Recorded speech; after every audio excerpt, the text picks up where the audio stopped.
കണ്ണൂരിലെ അഞ്ചരക്കണ്ടി ദന്തൽ കോളേജിലെ 1ാം വർഷ BDS വിദ്യാർത്ഥി RL നിതിൻ രാജിന്റെ ആത്മഹത്യ പ്രബുദ്ധ കേരളത്തിന്റെ പ്രതിച്ഛായക്കേറ്റ തീരാ കളങ്കമാണ്.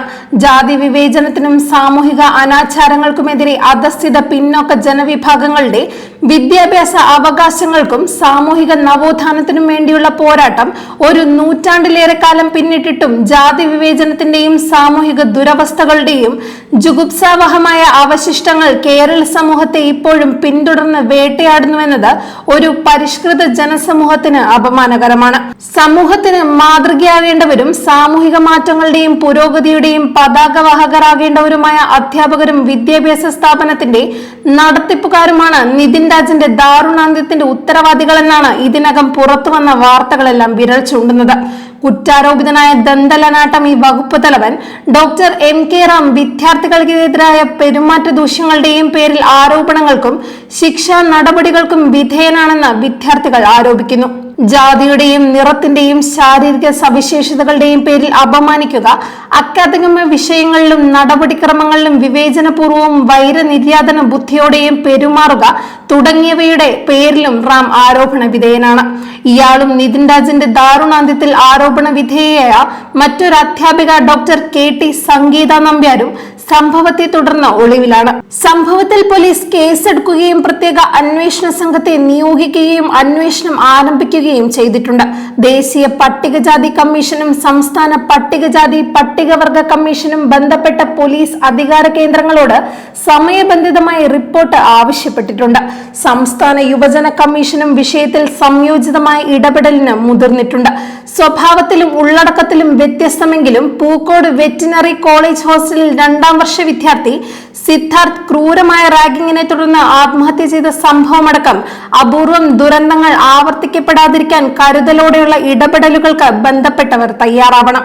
ജാതി വിവേചനത്തിന്റെയും പീഡനത്തിന്റെയും പേരിൽ കേരളത്തിലെ ക്യാമ്പസുകളിൽ സമീപകാലത്ത് റിപ്പോർട്ട് ചെയ്യപ്പെട്ട ആദ്യത്തെ സംഭവമാണ് നിതിൻ രാജിന്റേത്. എന്നാൽ കേരളത്തിലെ ക്യാമ്പസുകൾ ജാതി വിവേചന പീഡന വിമുക്തമാണെന്ന് കരുതുന്നത് മൗഢ്യമാണ്. ജാതിയുടെയും മതത്തിന്റെയും പേരിലുള്ള വിവേചനങ്ങളും പരോക്ഷവും മാനസികവുമായ പീഡനങ്ങളും സമൂഹം പൊതുവിൽ തിരിച്ചറിയപ്പെടാതെ പോകുന്നുവെന്നതാണ് വസ്തുത.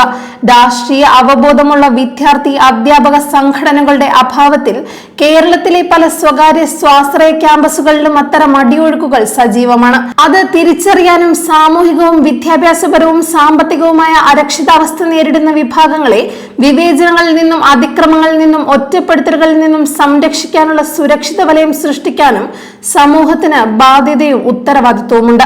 നിതിൻ രാജിനുണ്ടായ ദാരുണാപൂർവമായ അന്ത്യവും ആ പാവപ്പെട്ട ചെറുപ്പക്കാരന്റെ കുടുംബത്തിനുണ്ടായ തീരാ ദുഃഖവും സമൂഹത്തിന്റെയും സർക്കാരിന്റെയും കണ്ണു തുറപ്പിക്കണം. ഭവനരഹിതരും നിർധനരുമായ ആ കുടുംബത്തിന്റെ ഏക പ്രതീക്ഷയും അവലംബവുമാണ് പൊലിഞ്ഞത്.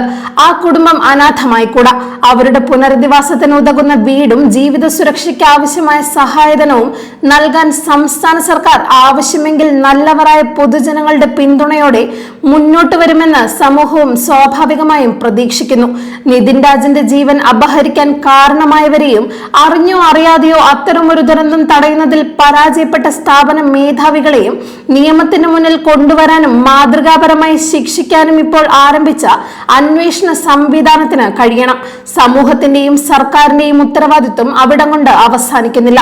കേരളത്തിലെ ക്യാമ്പസുകളിൽ ജാതിയുടെയും മതത്തിന്റെയും വർണ്ണത്തിന്റെയും ലിംഗത്തിന്റെയും പേരിലോ മറ്റേതെങ്കിലും കാരണങ്ങളാലോ വിവേചനങ്ങളോ വിദ്വേഷ പ്രവണതകളോ അതിക്രമ പീഡന സാധ്യതകളോ നിലനിൽക്കുന്നുണ്ടെങ്കിൽ അവയെ പൂർണ്ണമായും ഉന്മൂലനം ചെയ്യാൻ സമൂഹത്തിനും സർക്കാർ സംവിധാനത്തിനും എന്തു ചെയ്യാൻ കഴിയുമെന്ന് ചിന്തിക്കാനും ഉത്തരം കണ്ടെത്താനും ഈ ദുരന്തം നമ്മെ നിർബന്ധിതമാക്കുന്നു. ജാതി വിവേചനമടക്കം എല്ലാത്തരം വിവേചനങ്ങൾക്കും വിഭാഗീയ പ്രവണതകൾക്കും വിദ്വേഷ പ്രേരിതമായ അക്രമങ്ങൾക്കും ഹിംസാത്മകതയ്ക്കും അറുതി വരുത്തുന്നതിലൂടെയോ നിതിൻ രാജിന്റെ സ്മരണയോടും ആ പാവപ്പെട്ട കുടുംബത്തോടും കേരളീയ സമൂഹത്തിന് നീതി പുലർത്താനാവൂ.